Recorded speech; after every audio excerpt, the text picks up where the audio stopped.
अस्सलाम वालेकुम। Foreign kitchen में खुश आमदीद। उम्मीद करती हूँ सब अपने घरों में खुश और आबाद होंगे। आज मैं अपने किचन में बहुत ही ज़बरदस्त क्रिस्पी स्नैक्स इफ्तार स्पेशल रेसिपी आपके साथ शेयर करने वाली हूँ। बहुत ही ज़बरदस्त ये रेसिपी बनती है। ये जो स्नैक्स हैं ऊपर से बहुत ज़्यादा क्रिस्पी बनते हैं, अंदर से बहुत ज़्यादा क्रीमी और चीज़ी बनते हैं।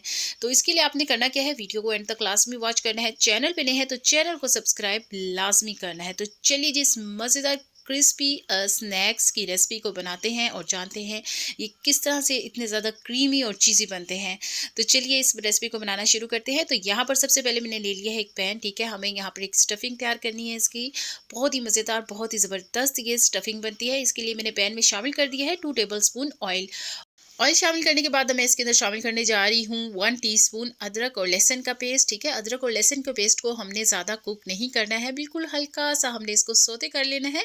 तो फिर इसके अंदर मैं शामिल कर दूंगी जी 2 टेबलस्पून चॉप्ड प्याज, ठीक है। प्याज को बारीक बारीक कट किया हुआ है, छोटे साइज में कट करना है प्याज को और बिल्कुल बारीक बारीक इसको कट करना है।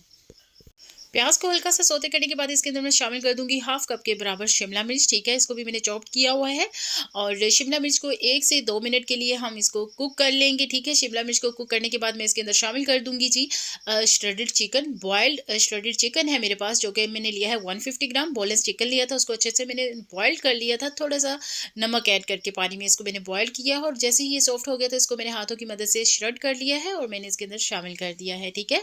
बॉयल्ड चिकन मैंने इसके अंदर शामिल किया है और यहाँ पर जी अब इसके अंदर हम डालेंगे स्पाइसेस, ठीक है। ये तीनों चीज़ें ऐड करने के बाद स्पाइसेस इसके अंदर जाएंगे। ये डाल दिया है धनिया पाउडर हाफ टी स्पून मैं डालने जा रही हूँ इसके अंदर लाल कुटी हुई मिर्च 1 टेबल स्पून, बारीक कटी हुई सब्ज़ मिर्चें हैं और हाफ टी स्पून मैं इसके अंदर डालने जा रही हूँ काली मिर्च का पाउडर और हाफ टी स्पून मैंने शामिल कर दिया है ज़ीरा पाउडर। और इन तमाम स्पाइसेस को जी स्पैचुला की मदद से साथ साथ अच्छे से मिक्स भी करते रहेंगे। कुछ सॉसेज है, हाफ टी स्पून डाल रही हूँ मैं इसके अंदर soya sauce, half tea spoon मैंने शामिल कर दिया है इसके अंदर चिली सॉस और थोड़ा सा मैं इसके अंदर सिरका भी ऐड करूँगी हाफ टी स्पून, ठीक है।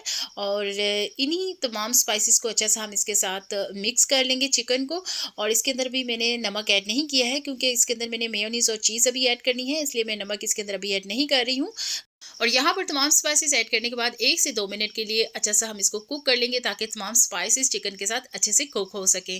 तो यहाँ पर जैसे ही 2 से 3 मिनट गुजरे हैं तो आप देख सकते हैं इसकी लुक कुछ इस तरह से है। तो इस स्टेज पर मैं क्या करूँगी, इसके अंदर शामिल कर दूँगी 2 टेबलस्पून फ्रेश क्रीम। अगर आपके पास घर की फ्रेश क्रीम है आप वो भी इसके अंदर शामिल कर सकते हैं, ठीक है। यहाँ पर टेट्रा पैक फ्रेश क्रीम है मेरे पास, मैं 2 टेबलस्पून इसके अंदर शामिल करने जा रही हूँ और साथ ही स्पैचुला की मदद से हम इसको अच्छा सा मिक्स कर लेंगे, ठीक है। यहाँ पर क्या करेंगे, इस स्टेज पर फ्लेम है उसको ऑफ कर देंगे, ठीक है। जब हम क्रीम ऐड करेंगे साथ ही हम अपने फ्लेम को भी ऑफ कर देंगे और उसको साथ ही अच्छे से मिक्स करते रहेंगे ताकि जो हमने क्रीम इसके अंदर डाली है वो चिकन के साथ अच्छे से मिक्स हो सके। तो अब मैं इस स्टेज पे इसके अंदर शामिल कर दूंगी जी हाफ टी स्पून नमक, ठीक है। नमक की जो क्वांटिटी है थोड़ी सी हम कम ही रखेंगे क्योंकि हमने इसके अंदर अभी मेयोनीज भी ऐड करनी है। तो ये नमक भी ऐड कर दिया है, साथ ही मैं नमक डाल के इसको अच्छा सा मिक्स कर लूँगी। मिक्स करने के बाद मैं क्या करूँगी, इसको एक बाउल में शिफ्ट कर लूँगी और बाउल में शिफ्ट करेंगे इसको ठंडा करने के बाद, ठीक है। पहले हम इसको अच्छा सा मिक्स कर लेंगे, ठीक है। फिर मिक्स करने के बाद इसको एक बाउल में शिफ्ट कर लेंगे। तो यहाँ पर मैं एक बाउल में इसको शिफ्ट कर चुकी हूँ। तो फिर मैं इसके अंदर शामिल कर दूँगी 1 टेबलस्पून के बराबर फ्रेश क्रीम, ठीक है। और फ्रेश क्रीम ऐड करने के बाद मैं इसके अंदर डाल रही हूँ 1 टेबलस्पून मेयोनीज़, ठीक है। मेयोनीज़ अगर आपके पास अवेलेबल है तो आप इसके अंदर डाल सकते हैं, अगर आपके पास नहीं है तो आप इसको स्किप भी कर सकते हैं। तो अब क्या करूँगी, मैं दोबारा से इसको अच्छा सा मिक्स कर लूँगी। इस स्टेज पे आप देख सकते हैं जो मेरे पास अमेज़ा है इस टाइम वो बिल्कुल ठंडा है, ठीक है। ठंडा करने के बाद मैंने इसके अंदर क्रीम भी ऐड की है थोड़ी सी और मेयोनीज़ भी ऐड कर दी है। तो मिक्स कर लूँगी और थोड़ा सा मैंने इसके अंदर फ्रेश धनिया भी ऐड करना है, वो मैं डालूँगी इसके अंदर 1 टेबलस्पून। तो यहाँ पर ले लिए हैं मैंने कुछ ब्रेड के पीसेस, जैसे कि आप वीडियो में देख सकते हैं। छोटे साइज़ की ब्रेड है, आप बड़े साइज़ की भी ले सकते हैं। तो उसको क्या करूँगी, रोलिंग पिन की मदद से अच्छा सा मैं इसको फ्लैट कर लूँगी, ठीक है।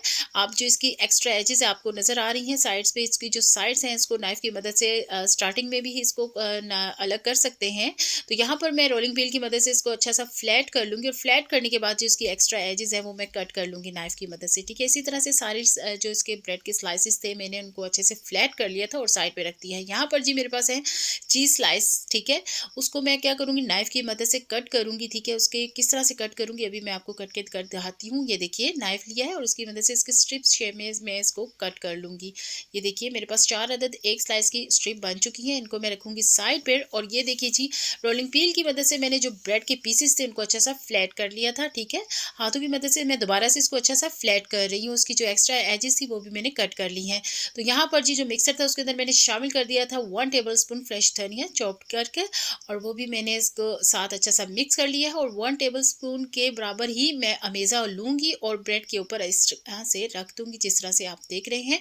इस तरह से रखने के बाद जी हमने जो चीज़ थी मेरे पास ये स्ट्रिप्स शेप में जिनको हमने कट कर लिया था वो मैं इसके ऊपर रख दूँगी। और यहाँ पर चीज़ मैं यूज़ कर रही हूँ मोज़रेला चीज़, ठीक है। आपके पास अगर चेडर चीज़ है वो भी ले सकते हैं। मोज़रेला चीज़ मैंने ली है और क्या करें एक साइड से इसको फोल्ड किया है, किस तरह से आप देख सकते हैं। कोई पानी नहीं लगाएँगे इसकी एजेस पर बंद करने के लिए, कुछ भी हमने इस्तेमाल नहीं करना है, वो आगे चल के मैं बताऊँगी इसके साथ हमने करना क्या है। तो यहाँ पर जितने भी ब्रेड के पीसेस थे जिनको मैंने फ्लैट कर लिया था रोलिंग पिन की मदद से, और इसकी एक्स्ट्रा एजेस भी मैंने कट कर ली थी, ठीक है। और अब मैं क्या करूँगी, जो अमेज़ा हमारे पास रेडी हुआ था वो इसके ऊपर डालूँगी 1 टेबलस्पून भरकर, और साथ ही मोज़रेला चीज़ की जो स्ट्रिप्स कट की थी वो भी इसके ऊपर रख देंगे। देखिए जी सारी कुछ इस तरह से मैंने रख दी है। एक साइड से उठाया है, दूसरी साइड से इसको इस तरह से फ़ोल्ड कर देंगे, ठीक है। हाथों की मदद से इसको अच्छा-सा हम प्रेस कर लेंगे। इसकी जो किनारे हैं हम वहाँ पर कुछ भी नहीं लगाएँगे अभी। तो यहाँ पर अच्छा-सा मैं इसको प्रेस कर लूँगी, इसी तरह से हमने इनको प्रेस करना है। देखिए, बगैर कुछ लगाए हमने इसका बंद कर लेना है, ये इज़िली खुद ही बंद हो जाएँगे। इसके ऊपर हमें कुछ भी लगाने की ज़रूरत पेश नहीं आएगी। तो ये देखिए इसी तरह से मैं सारों को लूँगी और हाथों की मदद से प्रेस कर लूँगी और साइड पर रखती जाऊँगी। एक यहाँ पर हमें इसकी जो कोटिंग तैयार करनी है, आप ब्रेड क्रम्ब्स भी ले सकते हैं। मैंने यहाँ पर लिए हैं जी कॉर्नफ्लेक्स, ठीक है। और कॉर्नफ्लेक्स को मैं क्या कर रही हूँ, हाथों की मदद से थोड़ा-सा क्रश कर रही हूँ, ठीक है। ज़्यादा बड़े साइज़ के हमें नहीं चाहिए यहाँ पर, थोड़ा-सा हाथों की मदद से इनको हम क्रश्ड कर लेंगे। इसके साथ जो हमारे स्नैक्स हैं बहुत ज़्यादा क्रिस्पी बनेंगे। तो यहाँ पर ले लिया 2 टेबलस्पून मैदा और 1 टेबलस्पून कॉर्नफ्लोर, ठीक है। स्लरी हमें रेडी करनी है, पतली-सी हमें एक स्लरी इसकी रेडी करनी है, ज़्यादा गाढ़ी स्लरी हमें रेडी नहीं करनी है। तो इसके अंदर कोई नमक नहीं डालना है, कोई स्पाइसेस नहीं डालना है, सिर्फ़ और सिर्फ़ मैदा है और कॉर्नफ्लोर है, ठीक है। मैदे की जो क्वांटिटी है थोड़ी-सी ज़्यादा रखनी है, जो कॉर्नफ्लोर की क्वांटिटी है वो थोड़ी-सी कम रखनी है, और पानी डालकर चम्मच की मदद से इसको हम अच्छा-सा मिक्स कर लेंगे। याद रहे जो हमें इसकी स्लरी रेड करनी है वो थोड़ी-सी पतली होनी चाहिए। तो उसको मैंने रख दिया है साइड पर, और यहाँ पर पैन में मैंने ले लिया है ऑयल। साथ-साथ हम इसकी कोटिंग करेंगे, साथ-साथ हम इसको करेंगे फ्राई, ठीक है।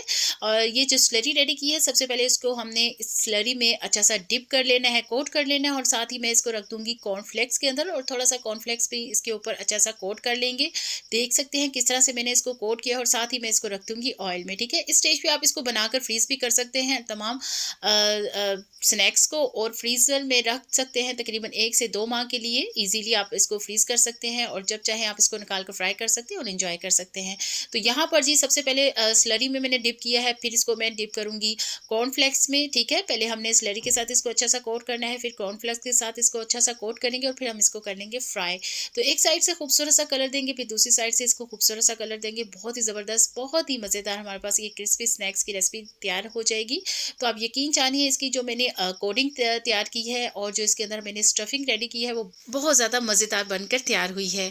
तो ये रेसिपी आप एक बार ज़रूर ट्राई करें, आपको ये बहुत ज़्यादा पसंद आएगी। बहुत मज़ेदार ये रेसिपी बनती है, एक यूनिक आइडिया है जो कि मैंने आपके साथ शेयर किया है। ये बच्चों को और बड़ों को बहुत ज़्यादा पसंद आने वाला आइडिया है।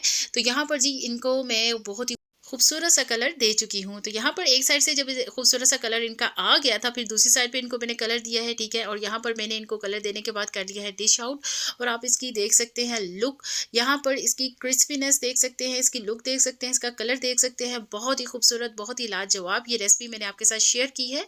इफ्तार स्पेशल रेसिपी है, आप इसको बनाएं, एंजॉय कीजिए अपनी फैमिली एंड फ्रेंड्स के साथ, ये आपको बहुत ज़्यादा पसंद आएगी। तो रेसिपी अगर मेरी अच्छी लगी है तो चैनल को सब्सक्राइब, लाइक एंड शेयर लाजमी कीजिएगा। मज़े मज़े की और डिफरेंट रेसिपी आपके साथ शेयर करती रहूँगी। मुझे दीजिए नेक्स्ट रेसिपी के लिए इजाज़त। अल्लाह हाफिज़।